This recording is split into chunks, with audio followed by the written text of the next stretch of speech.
Assalamualaikum warahmatullahi wabarakatuh. Salam sejahtera. Pertama-tama mari kita panjatkan puji dan syukur kehadirat Allah Subhanahu wa Ta'ala, karena atas izinnya kita bisa bertemu di kesempatan daring ini. Perkenalkan, nama Ibu Dewi Purwana Mutia SPD. Ibu di SMP Negeri 5 Cibarusah itu duduk sebagai PKS kesiswaan dan mengampu atau mengajar ilmu pengetahuan sosial. Anak-anakku peserta MPLS tahun ajaran 2020-2021, untuk kalian selamat datang. Selamat bergabung di SMP Negeri 5 Cibarusah yang telah mendaftar, telah melalui proses yang begitu panjang sehingga kalian bisa diterima di sekolah ini, dan semuanya itu adalah hal yang wajib untuk disyukuri. Alhamdulillah kalian sudah bisa mendapatkan sekolah dan bisa melanjutkan pendidikan. Berkaitan dengan tadi tugas Ibu sebagai PKS kesiswaan, maka materi yang akan Ibu sampaikan adalah tentang tata krama dan tata tertib di SMP Negeri 5 Cibarusah. Nah, untuk selanjutnya kalian silahkan perhatikan, cermati, pelajari tentang materi tersebut melalui slide-slide, video, dan foto-foto yang akan ditampilkan sebagai berikut. Ya, baik anak-anak ya, perhatikan apa saja yang akan kita pelajari pada kesempatan ini. Yang pertama dari tata krama itu adalah pengertiannya. Lalu yang kedua, jenis-jenis tata krama itu apa saja. Yang ketiga, penerapan tata krama di mana saja. Lalu yang keempat, kenapa tata krama ini harus kita pelajari? Berarti kita juga harus mempelajari tentang pentingnya tata krama. Tata krama atau adat sopan santun atau sering disebut etiket telah menjadi bagian dalam hidup. Contoh, pada saat kalian masih kanak-kanak, masih ingat? Orang tua kalian sudah melatih kalian menerima pemberian orang dengan tangan sebelah kanan dengan mengucapkan terima kasih. Orang tua kalian juga pasti melatih kalian bagaimana cara makan yang benar, minum yang benar, menyapa orang yang lebih tua, terus menyayangi yang lebih muda, memberi hormat, dan cara berpakaian yang baik. Lama-kelamaan perilaku kalian menjadi kebiasaan. Maka dari itu, tata krama adalah kebiasaan yang lahir dalam hubungan antar manusia. Tata krama yang semula berlaku dalam lingkungan terbatas, lama-kelamaan dapat merambat ke lingkungan yang lebih luas. Tata krama telah menjadi bagian dari pergaulan sehari-hari. Jadi, dapat disimpulkan bahwa tata krama adalah kebiasaan sopan santun yang disepakati dalam lingkungan pergaulan antar manusia setempat. Lalu selanjutnya, tata krama itu terdiri dari dua kata ya, yaitu yang pertama kata tata dan krama. Apa itu tata? Tata adalah berarti adat, aturan, norma, peraturan. Kalau krama itu adalah berarti sopan, sopan santun, kelakuan, tindakan, perbuatan. Jadi bila disatukan, tata krama berarti adat sopan santun, kebiasaan sopan santun.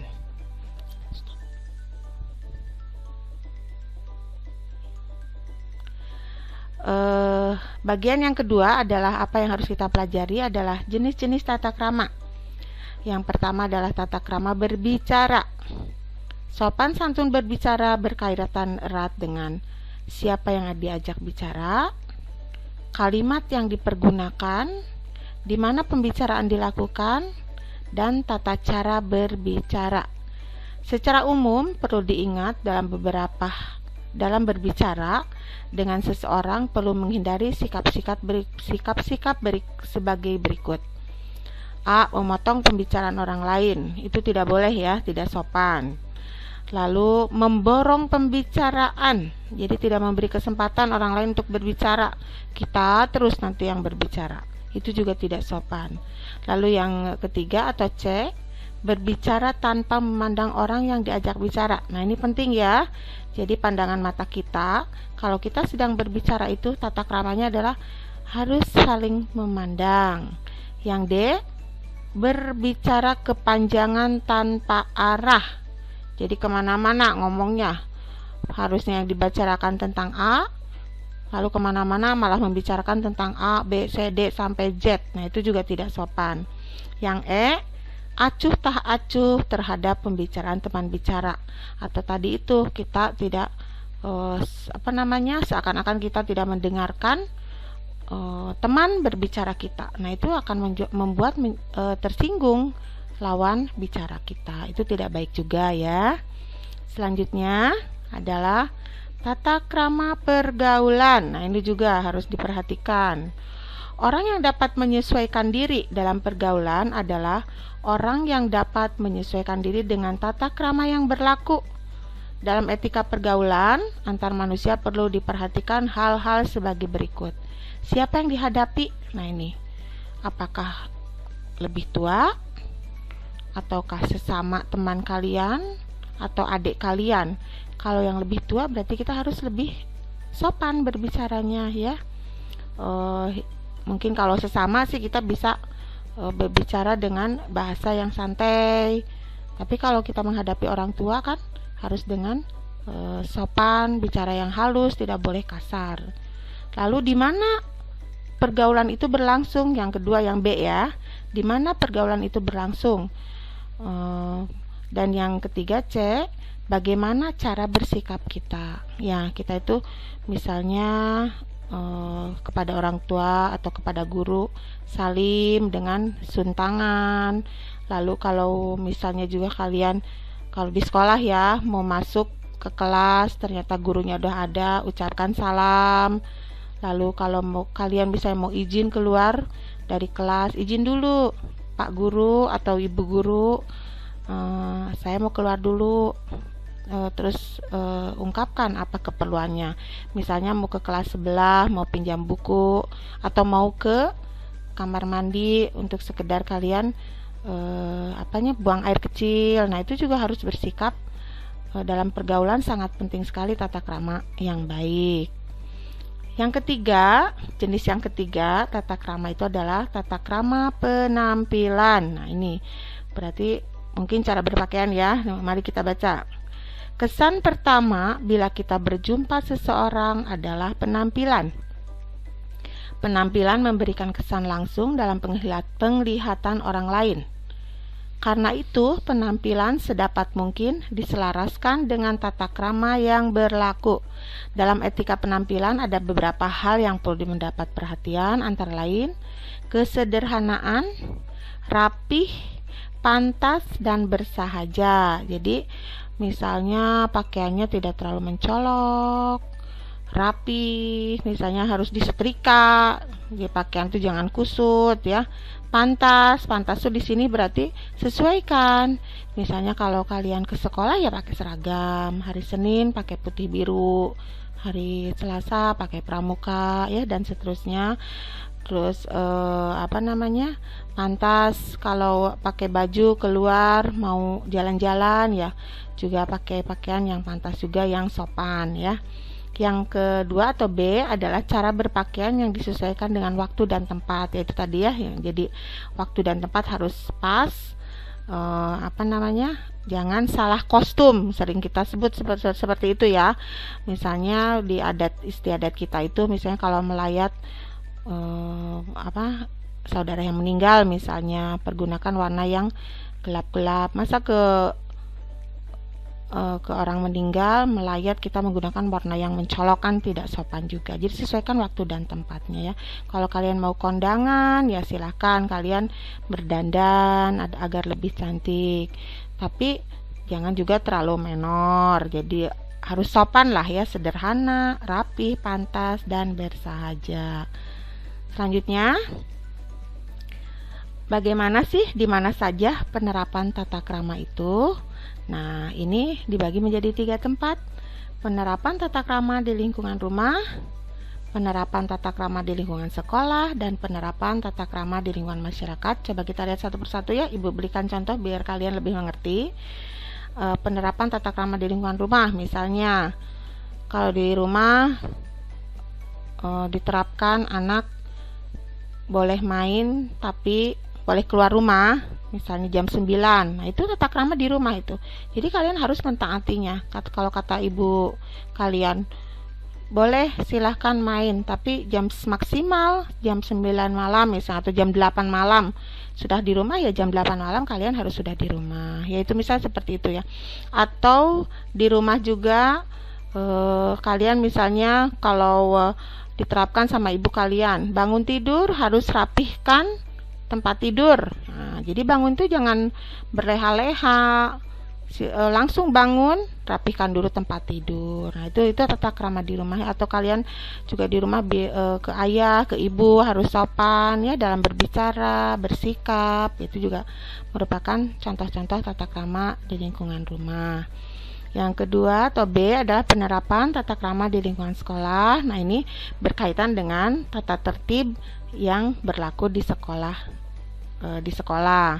Misalnya tata tertib cara berpakaian ya. Hari Senin kalau di SMP 5 Cibarusah itu pakai putih biru, hari Selasa menggunakan pramuka, hari Rabu menggunakan jasko untuk siswa, perempuan menggunakan batik encim, lalu hari Kamis menggunakan seragam batik sekolah, dan yang hari Jumat menggunakan pakaian khas hari Jumat SMP 5 atau sering disebut baju muslimnya, yaitu juga merupakan salah satu tata krama di lingkungan sekolah. Atau yang penting itu penting sekali juga, kalian ke sekolah harus tepat waktu, tidak boleh kesiangan. 10 menit sebelum bel harus sudah di sekolah. Lalu juga kalian harus hormat kepada kakak kelas, hormat kepada guru-guru ya, menyayangi kakak kelas juga. Kalian sekarang kan masuk SMP 5, merupakan murid baru ya, jadi belum ada adik kelas, jadi semuanya kakak kelas kelas 8 dan kelas 9. Nah, itu bagaimana kita bersikap sopan santun terhadap mereka, misalnya memanggil mereka dengan kata kakak gitu ya, atau ketemu berpapasan menyapa gitu. Nah, itu juga contoh yang baik ya dalam tata krama di sekolah. Rambut juga tidak boleh gondrong, terus sepatu warna hitam, kaos kaki warna putih, sepatu yang bertali hitam atau putih talinya ya. Nah, itu bisa lengkap kalian kembali pelajari di buku tata krama yang sudah ibu bagikan pada saat daftar ulang. Nah, itu bisa dipelajari, terus ada semua tata krama di lingkungan sekolah, tata tertib di lingkungan sekolah. Yang ketiga adalah penerapan atau C ya, penerapan tata krama di lingkungan masyarakat. Nah, ini juga mungkin bagaimana kalian lebih sopan ke tetangga kalau bertamu misalnya, itu tata krama ya, bertamu ke rumah tetangga, mengucapkan salam dulu, terus di dalam rumahnya tidak sopan, misalnya duduk yang manis, senyum ya, kalau mau apa-apa izin, misalnya di rumah tetangga kita kalau kita lagi main ya. Terus kalian boleh juga ikut menjaga kebersihan ya di lingkungan kalian juga. Nah, itu tidak buang sampah sembarangan. Itu semuanya adalah kebiasaan-kebiasaan baik yang bisa diterapkan ya, biar baik di rumah, di sekolah maupun di masyarakat.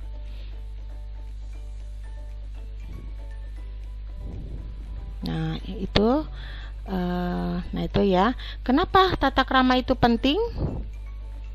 Karena hubungan antar manusia itu dilandasi oleh rasa saling menghormati, saling menghargai, dan tenggang rasa.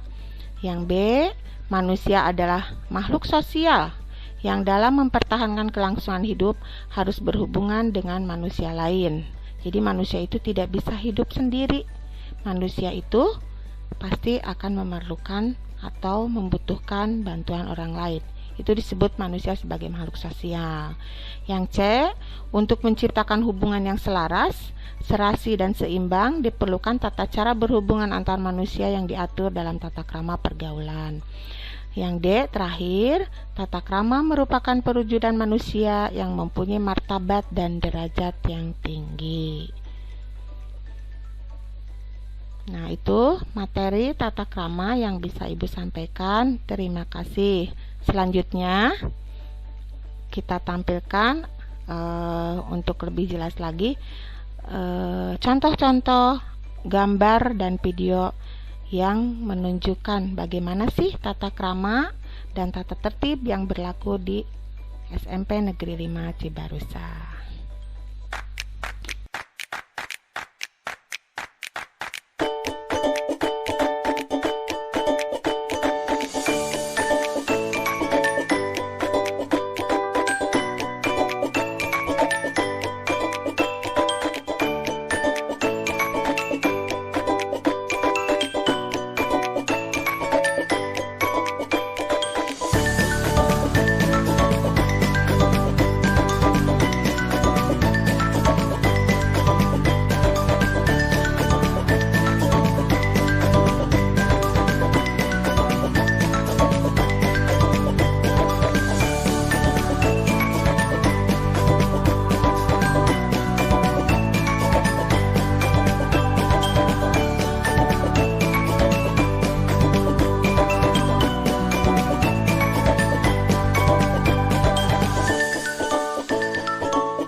Demikian anak-anakku peserta MPLS SMP Negeri 5 Cibarusah. Materi yang Ibu sampaikan tentang tata krama dan tata tertib di SMP Negeri 5 Cibarusah. Semoga bermanfaat sebagai bekal awal kalian untuk belajar di sekolah ini. Jangan lupa ya dipelajari tata tertibnya, lembaran-lembaran tata tertibnya yang telah Ibu bagikan pada saat daftar ulang itu. Kurang lebihnya Ibu mohon maaf. Assalamualaikum warahmatullahi wabarakatuh.